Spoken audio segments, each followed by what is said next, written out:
Welcome to the Heart of Innovation, 60 minutes that could save life and limb, with new breakthrough ideas and innovation changing the healthcare landscape. Brought to you by patient advocacy group thewaytomyheart.org in partnership with Abbott. Here are your hosts for the Heart of Innovation, Emmy award-winning journalist and founder of The Way to My Heart, Kim McNicholas, and interventional cardiologist and founder of the Save My Piggies Health Education Series, Dr. John Phillips. Hi, everyone, and welcome to the show. Happy 4th of July holiday weekend. It is certainly a scorcher out here in California, and it's nice to be inside, broadcasting on the radio, little air conditioning, and we have a great show planned for you.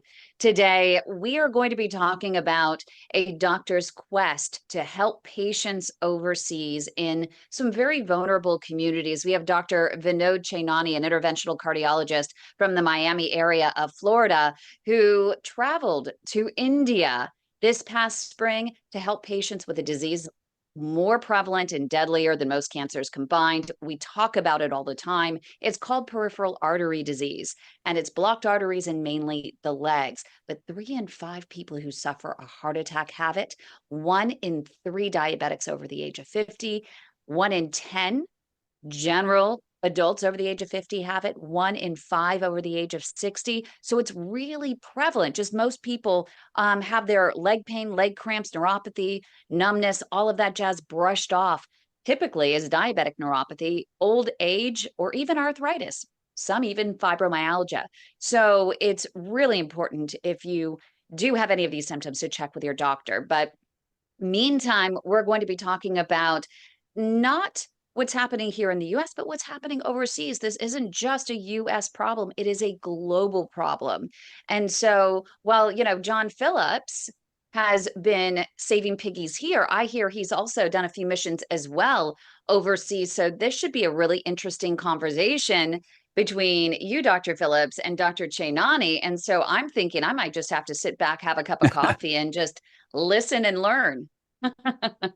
Well, number one, happy 4th of July weekend. It's Happy for it. always a pleasure to hear your voice. You sound very spry and kind of spunky today. I like it. Yes. Maybe you have something in your coffee. I don't know. Oh, yeah. That'd be a good thing. A little MCT.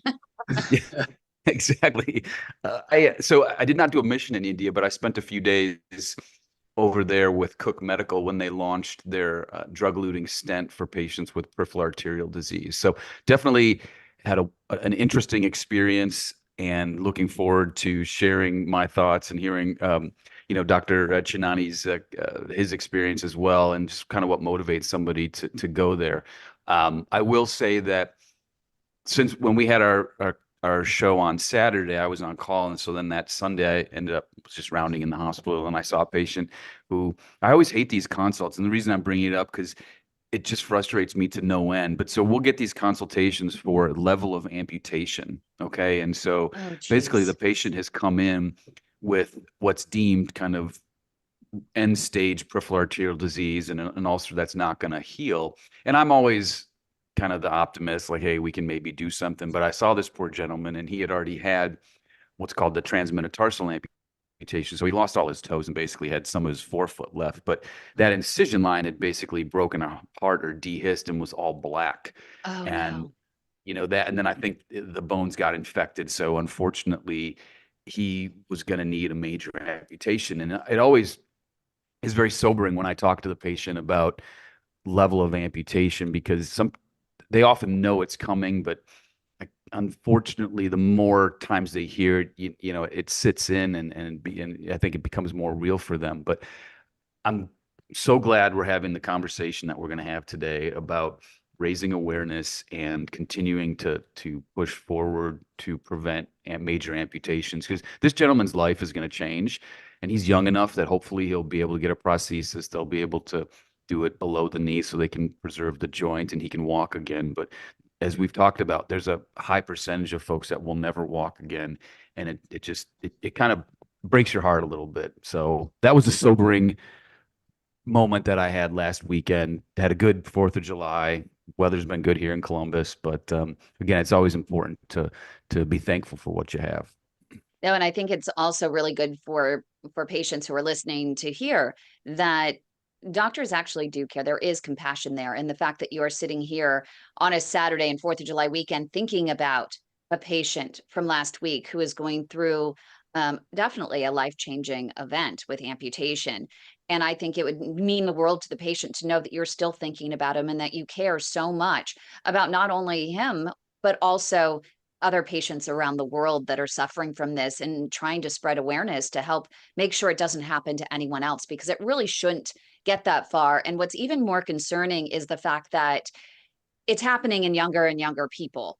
And world-renowned PAD analyst Mary Yost at a recent conference, the New Cardiovascular Horizons Conference by Dr. Craig Walker in Louisiana, she was talking about the fact that we're seeing CLI patients, that advanced stage critical limb ischemia patients, the ones that are on deck for amputation or limb-threatening ischemia, right?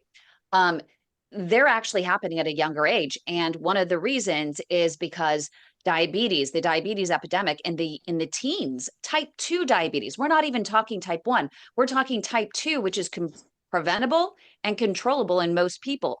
That was number one. And number two is the increase in vaping, not just of nicotine, but of pot. And I thought that was so interesting. People have thought for years and years, even when I was a teen, they thought they were doing something healthier for their body than smoking nicotine. And so now we're seeing the repercussions, because these patients are not just presenting, in early stages. They're presenting straight a toe stub away from amputation. They're presenting straight in CLI because no one suspects that what was once an old person's disease is actually affecting these younger individuals. And I'm curious, that's happening a lot here in the States. And I'm curious the demographic of patients over in India that we're going to be getting to as well, that Dr. Chainani is going to talk about. Yeah, it's pretty interesting. I don't know the literature on vaping and risk of PAD, but I do know that just look around in the U.S., you have people, I mean, they stare at this device like this all the time. They're not moving around. I think the immobility, the lack of structured exercise. I just read an article where I forget where it was, but people that exercise in the morning as opposed to in the afternoon or the evening are mentally sharper. They're more focused. I mean, there's, again, beating a dead horse here, but exercise is the elixir of life. And I fear that because everyone's attached to their phones and we don't really help much anymore, unfortunately, that it's just going to get worse. And you're going to see, I've seen people in their 30s with PAD. I don't know that I've seen anybody in their 20s who's not like a type 1 diabetic. But again, it's sad. It really is. It is. Well, coming up right here on the Heart of Innovation, we're going to go to break just a little bit early. We want to get to Dr. John Phillips' moment of inspiration, and then we're going to welcome Dr. Vinod Chainani, a lifesaver around the world now, coming up next. So stay with us. Don't go away. John Phillips' spectacular vascular moment of inspiration. All right. So welcome back, everybody. I was looking for a quote from, since we're talking about India a little bit in their medical care. So I found, and I'm going to unfortunately butcher this gentleman's name, but it's Dr. Sushruta, Sushruta. So he has been dubbed kind of the father of surgery, and evidently he did the first. I think he was alive around 600 BC and did the first cataract surgery. Imagine that. But he has a definition of an ideal surgeon, and I think we can morph it into an ideal interventionalist or physician for that matter, if you take away some of the specifics about being a surgeon. But I want to focus on the last sentence and then maybe have Vinod comment on it. But so his idea of an ideal surgeon is this quote: a person who possesses courage and presence of mind, a hand free from perspiration, tremorless grip of sharp and good instruments, who carries his operations to the success and the advantage of his patient, who has entrusted his life to the surgeon. The surgeon should respect this absolute surrender and treat his patient as his own son. Wow, that is powerful. I love that. I'm going to mic drop it and I'm out. And we'll bring in Dr. Vinod Chainani, interventional cardiologist. Curious your reaction to that wonderful moment of inspiration to kick off this show today. Thank you guys for having me. Thanks for giving me a forum in which to talk about the experience that I had. That quote, in theory, sounds excellent. I agree with almost all of it, except for treating your patient like your son. If my son was on my table, I would have a major problem trying to do that procedure. Recently had a relative of mine that needed a coronary angiogram, and I was just like, I'm not doing it. I mean, just not because I couldn't or whatever, but just I think that there's a certain level of distance that needs to be there between you and your patient in order for you to actually do things in an objective fashion in the best interest of the patient, because you're not taking into consideration your emotional state. Whereas, if it's your family member, that can get kind of hairy. But so how many times have you been asked, like, hey, if this was your dad, what would you do? Or if this was I mean, all the time. But it becomes a slippery slope. This is me personally, and I'd love to hear your thoughts, and then we'll get into your mission in India. But if it becomes too personal for you, sometimes, like you said, you lose that objectivity, but yet you don't want that patient to feel like they're on the Ford assembly line. You're building an F-150, like, okay, stent, move on, stent, move on. And I think I struggle with that sometimes, because there's been a couple of instances where I've felt really connected to the patient, and it doesn't affect how I treat them per se, but you sometimes second guess. It's kind of like the theory of the VIP that rolls in and they get every test known to mankind, and sometimes they get treated worse because I think it was DeBakey that said everybody's insides are the same, right? And right. You got to have that mentality. Yeah, I agree. I mean, I think humans, have human emotion plays a huge role anytime we're doing anything. I think we're just emotional creatures. It's the central tenet of our existence. So that I think that developing a relationship with your patients is integral, but nothing can be the same as something that you gave birth to, like you gave life to. So that, I think, just that distinction, I think, is important. And that little bit of distance, although it may be little depending upon how involved you get with your patients, I think it's still really important to just provide that care and look at every person's insides as the same, right? I don't think you can do that. I can't do it with my own family member. That's just, Yeah, got to back off. Yeah. Kim, what do you think? It actually warms my heart to hear you guys having this discussion, because it's so amazing as we head into the discussion about Indy that, we're talking about from our own home to going as far away from home really as we can to go help patients elsewhere. And then hearing you guys treating, wanting to treat every single person as if they're your family, not necessarily one that you gave birth to, but, I understand, that there is that literal application of that quote. But I think that more the philosophical, side of it, that you treat everyone as if they're family, and give them the care that you would want for your family, whether it's yourself or someone else giving that care. Right. And so I think that that's really important. Yeah, agreed. I think that's a very poignant takeaway of the quote. I think probably that's what the Dr. Sushuta meant. By what it was that he was saying. So yeah, I agree with that wholly. Let's try to do with my patients now. I mean, I've even been in situations where my dad, was going in for a heart cath, and another time where he was getting a filter put in for clots.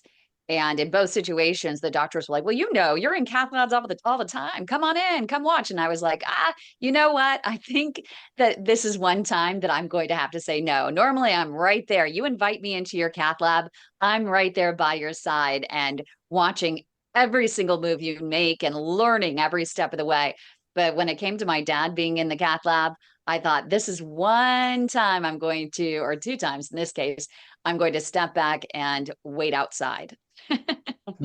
Yep. Let the professionals do their job, and you go in the waiting room and we'll update you once we're done. Yeah, because I wouldn't want the doctors to be nervous because I'm standing there, and I don't know if it would affect them, but I wouldn't want to take a chance. 100%. Let them, yeah, back off. Let's hear So about India. I was just gonna say, this has been, we could talk the entire I know. show You got to and stop. keep down this this pathway. But Dr. Chainani is here for one of so many reasons. But Dr. Chainani and I got together because he came to me with an idea to help people around the world that are in the most vulnerable communities that don't have access to the advanced life and limb saving tools that he's able to provide for his patients over there in the Miami area of Florida. And that's where global Mission P.A.D. through the Global P.A.D. Association was born. And Dr. Chainani is the director of Mission P.A.D., with his first mission being India. And so, Dr. Chainani, why don't you talk about first, what was the catalyst for this idea for Mission P.A.D.? And number two, then why India in being your first mission? Yeah, so in addition to the super cool name, you know, I'd spent some time, I think it was November 22, if I'm not mistaken. I went to Pakistan actually to do some relief work when there was some massive the major floods over there that killed, I don't know, countless millions of people. So I had gone out there to Sindh to help them out, but it was all general medicine. It was a lot of malaria stuff, things like that. Not my wheelhouse, right? I mean, I was able to, I guess, make an impact, but not in the way that I wanted to. I started to inquire with the group that I was working with there, you know, as to whether or not they would have some interest in me coming out there and doing some pro bono PAD work. And although they have, you know, very accomplished physicians out there, what struck me as very interesting is that they said that they did not have basically, this was the takeaway, they didn't have the luxury of focusing on PAD. They were still in the stage where they were dealing with the major organs of the body, brain, heart, kidneys, right? So they were doing stroke. They were doing 40 STEMIs a day, I think, in one of their major hospitals. Everything was government funded, so on and so forth. So kind of hit a brick wall trying to start something up over there.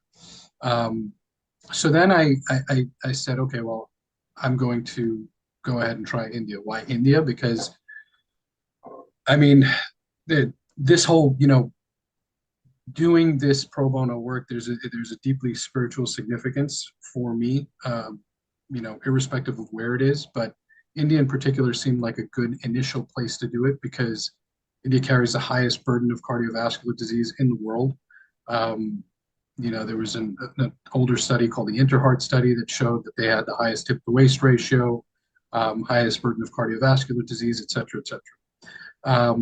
They have an extremely high rate of diabetes. You know, and that's a lot of it is genetic and epigenetic. Over 200 years of the British Raj and 31 famines throughout that time, they selected, you know, you select out for people who can hold on to food, right? So that's one reason why the rate of diabetes is as high as it is. And then the second is that, you know, food availability, it's a vegetarian culture and people, you know, like food. So they will try to do whatever they can to make the food taste good. And most of the time that includes frying it or making it sweet or frying the sweet thing. So they do that quite a lot over there. So the food doesn't help. So they've got the phenotype to, you know, quickly develop diabetes, and they also have the diet to do so. So so that's a big thing. Smoking is a big thing over there. But what made India, in addition to its burden of cardiovascular disease, such a good place to start this is that recently the government there decided to come up with an initiative called Ayushman Bharat. And Ayushman Bharat is a program where the most I guess, financially challenged of the people in communities in India received 500,000 rupees per annum per family, which turns out to about $6,000 for their health care. And this is free, of no cost to them. It's not like there's something that they have to buy into. These are people that make literally no money. That program is now, as I understand, being increased to 1 million rupees, which is going to essentially be, it's called 10 lakhs. And so that's going to be $12,000. So there is an opportunity there to start treating new diseases. It's no longer, in the same stage as Pakistan where they're focusing on the major organs. Now they're able to branch out. India's become the #1 place in the world or it's become the new, sorry, not the #1 place in the world, but its nickname is coming about as a cancer capital of the world right now. Why is that? Yeah, and that's because they're doing a lot more CAT scans and imaging, and they're finding plenty of incidental cancer. So much so that the physician that I worked with in India, who owns his own hospital, a couple of them actually, is opening up a cancer hospital right next to his current hospital, specifically cancer. So there is a huge, I would say, appetite for new emerging diseases, not new to us, but emerging for them. And there's an opportunity to treat those things now where there never was before. So you have almost a perfect mixture. You have a population that is clearly suffering from these things and can use a lot of help. You have very, very, very competent physicians that are, quite inspiring in their own right, with excellent endovascular skill sets proven in other realms that, that can benefit from this training. And 1.4 billion people, that potential patient population, clearly not all of them, but some percentage. The data is sorely lacking. There's such a range. 2 to 30% of the population suffers from PAD based upon the papers. So it's like there's just a lack of everything and the ability to do everything there. I don't. We'll be discovering more here on the Heart of Innovation with Dr. Vinod right here. I need to go to commercial with you guys. I hate to cut in, but it is what it is. So without further ado, let us go to this commercial break right here. You listen to Heart of Innovation here on KDOW 1220 AM. Welcome back to the Heart of Innovation. For more on today's topic, go to theheartofinnovation.org. That's theheartofinnovation.org. Once again, here's Emmy Award-winning journalist Kim McNicholas and interventional cardiologist Dr. John Phillips. Welcome back, everybody. Thank you for joining us. We have started what I think is going to be a very candid conversation from Dr. Chainani regarding his experience in India as it pertains to helping this population of almost, 20% of the world treat a disease that is very prevalent, peripheral arterial disease. And so during the break, we were just commenting, when I was in India, we went to several hospitals. Some are private, and he's going to share his insight because he knows it better than I do, but some of the hospitals are private, some are government-based. So assuming you have money, you can go to the private hospital and a la carte, get a room with a view and change. Everything costs money, right? And so I remember when we were talking to physicians, they would basically, as I understood it, negotiate with their patient regarding the treatment plan based on how much money that patient had. And the thing that was also astounding is that the patient would work within the village that he or she came from to get enough money to come to, I was in Chennai, to come to the big city and then have a procedure. And whatever money they had went towards that procedure. And basically, if you ran out of, if you had enough money for one stent, you got one stent. You might need one or two, but if you need two, you only get one. That really kind of hit me pretty hard, thinking about how we sometimes waste in my opinion, waste medical resources in the U.S. and just how privileged we are. And so, Vinod, just please tell us what your experience was and kind of how it maybe changed the way you see things now in the U.S.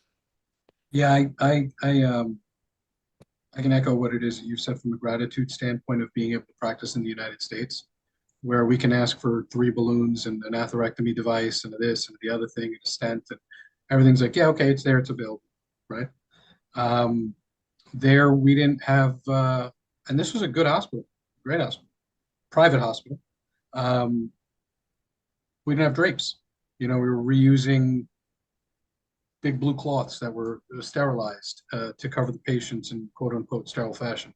Imaging system was an old GE system. It was something I've used many times before, so that was great. But yeah, everything was reused, from the wires to the balloons to the obviously not the stents, but IVUS was not a thing. Like, I mean, it's you can use right, it. the intravascular ultrasound that we tell patients that it's a non-negotiable. If you're here in the US and your doctor is not using IVUS or that intravascular ultrasound, which is that extra set of eyes, I always say before a doctor, treats a patient in a minimally invasive way with those wires and balloons and roto-rooting devices known as atherectomy or stents, you need to have IVUS go in, which uses, and correct me if I'm wrong, the audio waves in order to better give you an idea of the morphology of the plaque and also the sizing of the vessel for, to make sure you have the right balloons and other tools. Well, right. But you don't have that there. Right. But Vinod, say that again. Reusing wires, balloons, sheaths, things that we throw away, things that I don't think 2 seconds about. If something happens, I just get a new one. I don't know that our listeners understand what that potentially could be like or means. It is challenging. Imagine trying to we use a balloon once, we put it back in, and we know what that feels like going through the sheath, the interventionalists do. Try using one that's been sitting in a bag for, however long. It's like, it seems, although I never did this, it seems like back in the days when you had to crimp your own stents onto your balloon, that was kind of but man, I mean, getting it back through the sheath and then it was just very, very, very interesting and challenging experience. And while they do have IVUS, it's a very select few people that can actually use it. And this physician, you have to call in the rep and so on and so forth. And this doctor that I worked with, his name was Dr. Prakash Chandwani, was extremely generous in how it is that he treated his patients. So that, experience of, well, if you can only buy one stent, you'll only get one stent. They would do what is absolutely, was I off on that? No, you were 100% right. In the large private hospitals in the major cities, that's exactly what it's like. And the government institutions, imagine what it's like running a government institution in a country of 1.4 billion people, where the per capita GDP is not even $2,000 a year, right? So it's not like it's their fault. It's sheer numbers. So you'll never get treatment in a government hospital. So coming up right here on the Heart of Innovation, we'll have more with Dr. Vinod Chainani and how he contributed to improving the prognosis for many patients who suffer from peripheral artery disease in India. That's next, right here on KDOW 1220 AM. Welcome back to the Heart of Innovation. For more on today's topic, go to theheartofinnovation.org. That's theheartofinnovation.org. Once again, here's Emmy Award-winning journalist Kim McNicholas and interventional cardiologist Dr. John Phillips. So before we went to break, Vinod was describing to us a similar experience that I saw when I was over there. The fact that some commodities that we take for granted, it's just that we take them for granted, and the tools that you have, your toolbox is a little limited. Doesn't necessarily mean you can't get the job done, but you just have to kind of think on the fly. So Vinod, let me ask you this. Now that you've been down there, where do you feel you made the biggest difference? Was it just kind of taking care of patients who otherwise wouldn't have been able to be taken care of? Was it your experience in the U.S. maybe shining a light or different angle on a procedure? Was it an interaction with somebody that maybe didn't necessarily have anything to do with the procedure, but potentially changed their outlook and maybe lengthen their life or something like that? I think it was twofold. For me, it was just extremely gratifying to be able to go and do something like this. And, so much so that I intend to do it again, and again and again. But also working with the extremely skillful physicians that I met there. There were 4 interventional cardiologists that were in that lab, and they were all able by the time I left and had done maybe I think upwards of 40 cases in that week. They were all able to pick up the basic, skills necessary to comfortably treat PAD. It's not like they weren't doing it before. They were just doing it on a very basic level because it's not reimbursed. That's not a thing there, right? Like, I mean, a coronary angiogram on the insurances that they have and stenting procedure, based upon these new government insurance programs that are coming out and so on and so forth, will reimburse 80,000 rupees, which is $1,000, right? And that's irrespective of how many stents you use. A peripheral angiogram, I think, is somewhere in the realm of 12,000, which is like $150. So based upon how much the tools cost, you can't do anything with that. Right. So they're doing whatever it is that they can, but very limited. So, things like antegrade access, pedal loop reconstruction, pedal access, etc. I mean, it was just, they really enjoyed it. They loved it. And they still, I mean, I stay in touch with one of them as well. And they're still using the skills that they learned with me, which is, I mean, it's, again, for me to be able to go and teach people that are that skillful something that's useful to them, I mean, that's wonderful. That's really so you really, I mean, you paid it forward, basically. You took your skills and then kind of helped train these folks. How does that work, though? I mean, did you see a consult with them and, hey, this person's complaining of claudication, maybe we should consider an angiogram? Or how did you get the patient from the office to the cath lab with what they were doing? So the OPD, or the outpatient department, was right outside the cath lab, right? The owner of the hospital is the interventional cardiologist that I was working with. So he would go and he would see the patients. I was in the cath lab the entire time. He would diagnose the patients, bring them in. They know these guys know what PAD is. The primary doctors, not as much, right? That we did a couple of talks, a couple of CME events out there, one in Jaipur and one in Ajmer, which is so Jaipur is like a tier 2 city. Ajmer is maybe tier 3, and it's about 2 hours outside of Jaipur. So we went there, we did another CME talk. So that was really educational for the people there, but it was surprising how much they did know about this disease. So the interventional cardiologist that was there was already quite well versed, and also we linked up with an emerging device company called IIV Health, and so they developed a TENS based device for the diagnosis of PAD. It hasn't, been. I think it's been CE marked. I'm not sure yet. I may be speaking out of turn there, but anyway, it's an effective device, to diagnose PAD. So they were testing their device in the OPD on a variety of different patients, but most of it was clinical decision making by the gentleman who I was working with. He'd bring them into the lab, we'd do the case, and these guys, these ICs that were there, between their coronary cases in the other lab, because there were 2 labs, between their coronary cases in the other lab, they would scrub with me, or I would scrub with them rather. Or, and then, at some point I would kind of try to guide them from the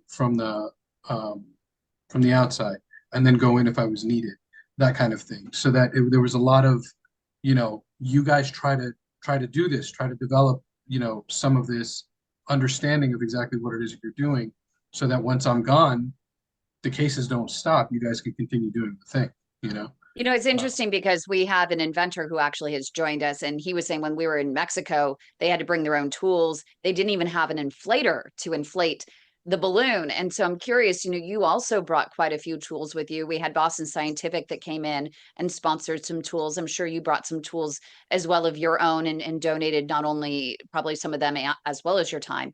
But what do they do? How do they continue to treat these patients in the way that you taught them without having these tools, or can they access those tools?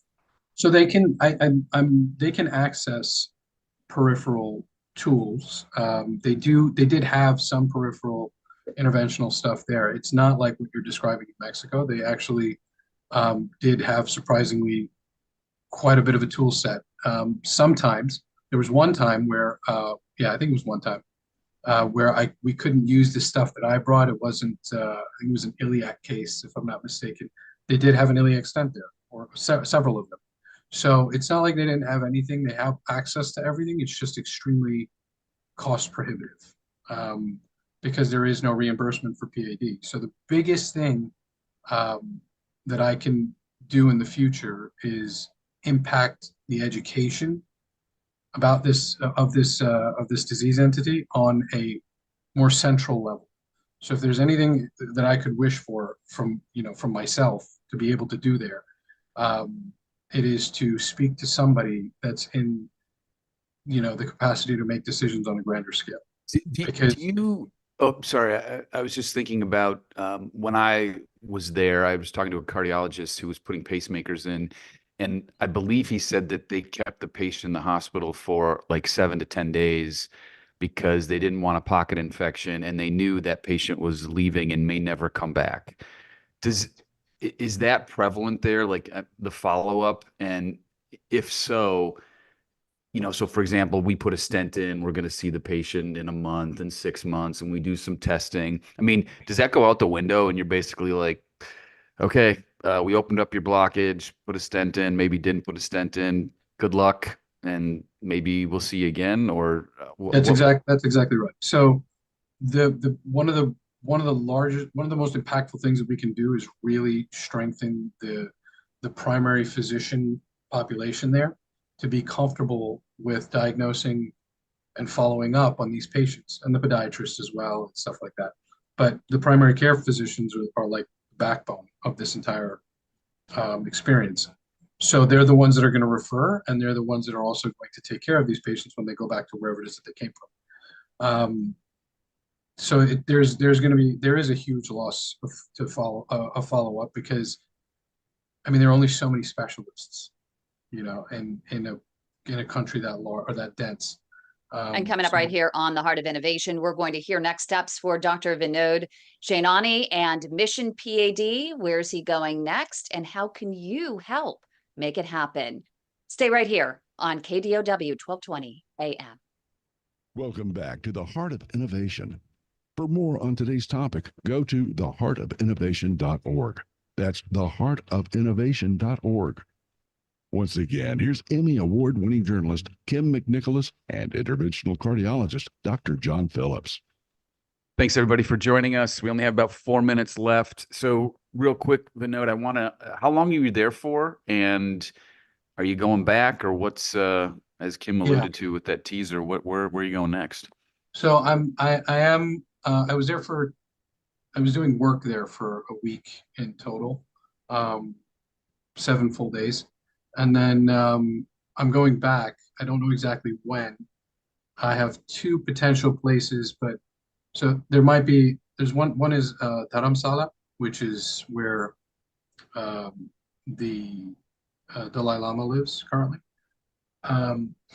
There's a really big heart hospital up there, but it would be specifically heart. I don't think there's much of a role for doing PAD there yet.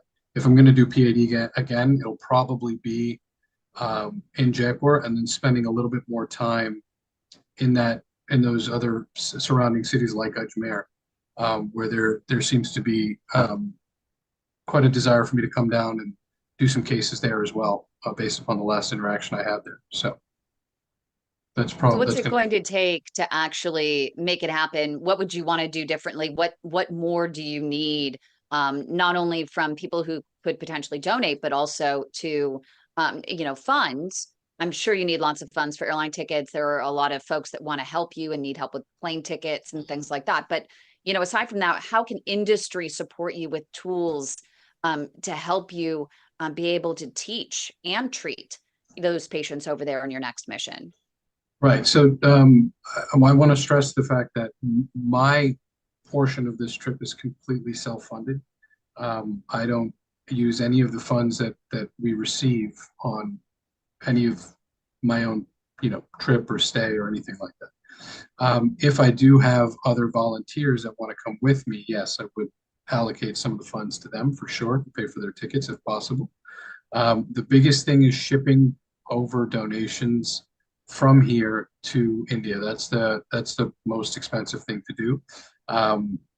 And so that's where a majority of the funds go. So very generous donations from Palm Vascular, from some of the people that I work with at the different hospitals that I go to. And then Boston Scientific was extremely helpful, sent over countless things. But all of that stuff, shipping all of that stuff over to India was left up to me. And so while that took a lot of legwork, the finances, shipping over all the boxes cost about, I think the entire $2,800 or $2,600 that we raised. So it was quite an endeavor. And then so you have to ship it, and then you have to pay duties over there. It's not like they just let it come into the country, even though it's helping their own people, they still charge duty. So that's, from, small dollar or large dollar donations from individuals, that's, that would be the most helpful thing. And that's where their funds would go. For corporations and for device companies and stuff like that. Obviously donating the tools that they can, covered stents and stuff like that, really, really important. But anything would help. Balloons, wires, diagnostic catheters, sheets. We've got about less than a minute left. So 2 questions. How do we where can we get some information to help donate? Maybe we can put it in the chat or something online. Yes. And I can actually take that one for you. I can go to padhelp.org, click on Get Involved, and click on Mission P.A.D. And easy breezy, find out more about the missions as well as to donate and find out how you can get involved. And then real quick, do they use expired? Can you industry send over expired stuff or no? 100%. Yes. So a vast majority of the things I took over there were expired. You've been listening to The Heart of Innovation. Kim McNicholas and interventional cardiologist Dr. John Phillips.